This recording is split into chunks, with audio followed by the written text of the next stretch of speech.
dog sliding down a snowy hill yelling, "Whee!" Keep moving, even if life is slippery on a chilly winter morning. A playful dog named Bingo discovered a snowy hill behind his house. The snow sparkled like sugar, and Bingo's tail wagged faster than a drumbeat. He took one curious step onto the slope. Whoosh! His paws slipped, his belly dropped to the snow, and he slid all the way down. Instead of panicking, Bingo threw his paws up and shouted, "Whee!" Down, he zoomed, past trees, past snowmen, past a confused squirrel who nearly fainted. At the bottom, he spun in a circle, dizzy but delighted. The animals gathered around, amazed.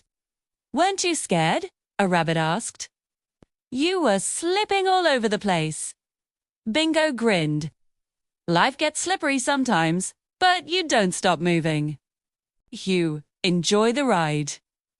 He ran back up the hill, slid down again, and yelled even louder, "Whee!" Soon, all the animals joined him. Rabbits, squirrels, even a grumpy old cat who pretended not to enjoy it, but secretly smiled. They slid, laughed, and learned a simple truth. Even when life feels slippery, you can keep going, and maybe even have fun on the way down. Moral of the story: Tone. Fear the slippery moments. Use them to glide forward with joy and courage.